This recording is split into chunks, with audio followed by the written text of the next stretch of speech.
আমি বলতে চাই, যেহেতু সে আমার এলাকার মানুষ এবং সর্বস্তরের মানুষের সাথে তার সম্পর্কিত আছে এবং সে যদি মেম্বার হইতে পারে, আমরা এই অঞ্চলের মানুষ তাকে ভোট দিয়ে জয়যুক্ত করব এবং সে জয়যুক্ত হওয়ার পরে সরকারের দিক নির্দেশনায় যত ভালো মন্দ কর্মকাণ্ড আমাদের এই ইউনিয়নে আছে বা থাকবে, এই সমস্ত আলোচনায় আমাদের সে মেম্বার হিসেবে থাকবে এবং আমাদের সবার সাথেই সে থাকবে এবং সবার সাথে মিলেমিশে কাজ করবে।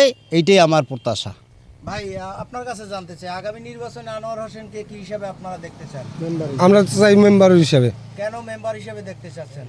এই সেবার হিসেবে, জি, গণ্যমান্য এলাকায়। জি ভাই, আপনার কাছে একটু জানতে চাই। সেকে আমরা চাই মেম্বার হিসেবে, তার এইটি সব কর্মকাণ্ড খুবই ভালো। জি ভাই, আপনার কাছে একটু জানতে চাই। আমরা চাই যে সে তার কর্মকাণ্ড ভালো, এই জন্য। আচ্ছা, তিনি মেম্বার হিসেবে নির্বাচিত হলে এলাকার গরিব মানুষের জন্য কতটুকু কাজ করবে? চেষ্টা করবে, সে অপরন্ত চেষ্টা করবে।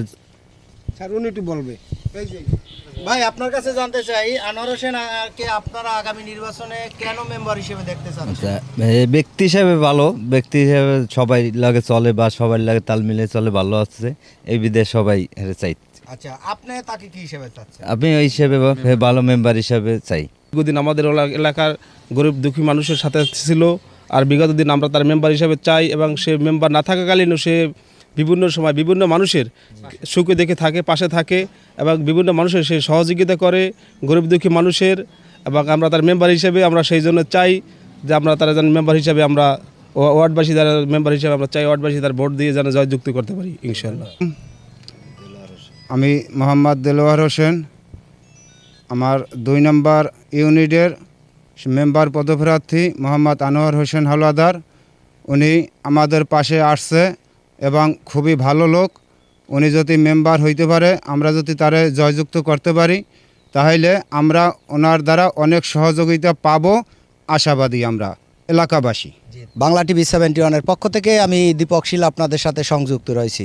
দর্শক, উন্নয়নের ধারা অব্যাহত রাখার লক্ষ্যে এবং মাননীয় প্রধানমন্ত্রী জননেত্রী শেখ হাসিনার নেতৃত্বে সারা বাংলাদেশে যে ব্যাপক উন্নয়ন হচ্ছে, তারই ধারাবাহিকতায় আমরা আজকের উপস্থিত হয়েছি ঝালকাঠি জেলার নলছিটি উপজেলার 8 নং সিদ্ধকাঠি ইউনিয়নের 2 নং ওয়ার্ডে। তো আমাদের পাশে যিনি উপস্থিত আছেন 2 নং ওয়ার্ডে আগামী নির্বাচনে যিনি মেম্বার পদপ্রার্থী জনাব আনোয়ার হোসেন।